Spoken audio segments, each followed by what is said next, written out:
Underrepresentation. This is the obstacle that the Filipino community currently faces. Although efforts are being made to represent Filipinos in media, art, politics, and the community, the cultural identity of the average Filipino remains hidden, overshadowed by the dominant American culture. In order for young Filipinos to identify with their culture, they must see it being represented in the world around them.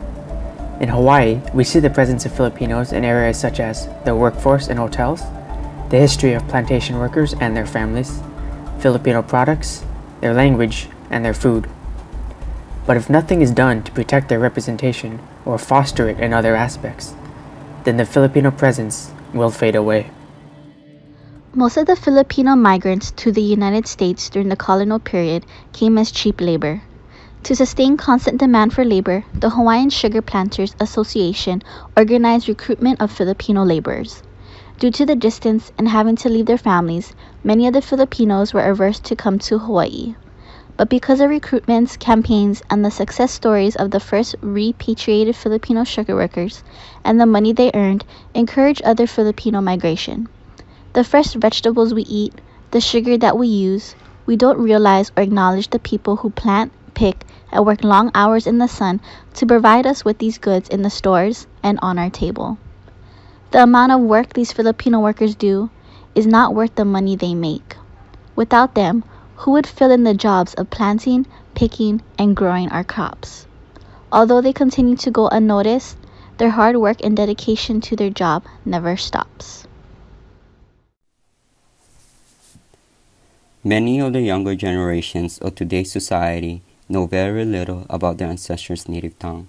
Shame and the need to fulfill an American or modern-day societal identity prevents people from learning how to speak their ancestral language and practice their traditions and custom. This is a problem because it greatly contributes to the decline in one's identity. It isn't until that I'm much older until I began to appreciate and find interest in my own native tongue. My inability to speak Filipino was a result of my ignorance in my culture at a young age.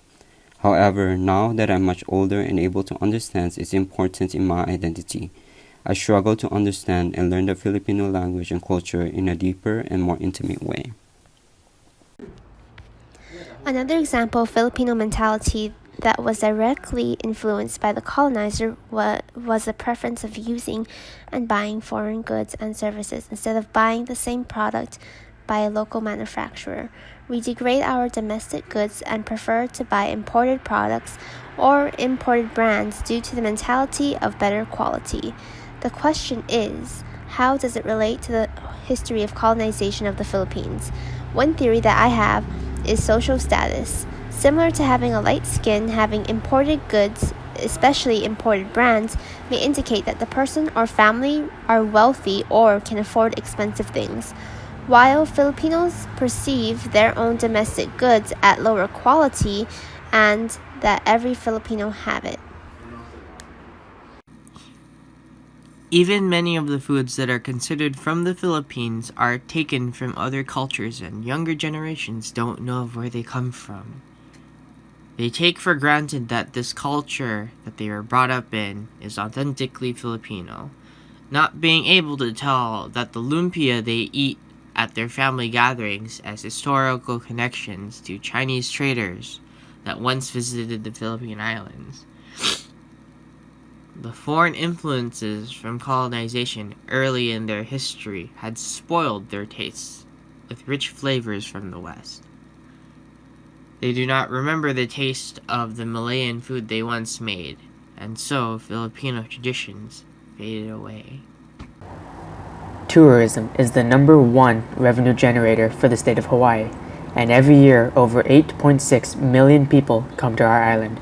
But where do all these tourists stay? In the numerous hotel industries next to every beach and in every corner of Hawaii. However, most of these tourists are completely unaware of the fact that over 20% of the population of Hawaii ethnically identify as Filipino.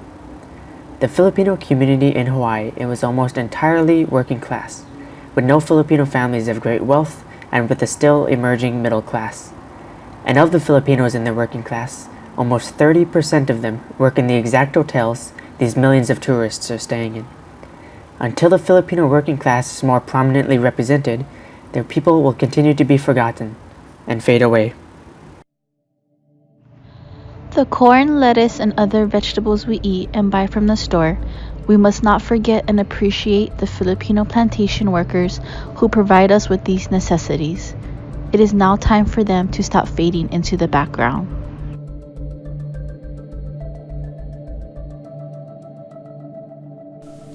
Haan tay kuma malipatan, ti agsau ti Ilocano wano Tagalog, papnuhaan mapukaw ti apanagsau a Pilipino.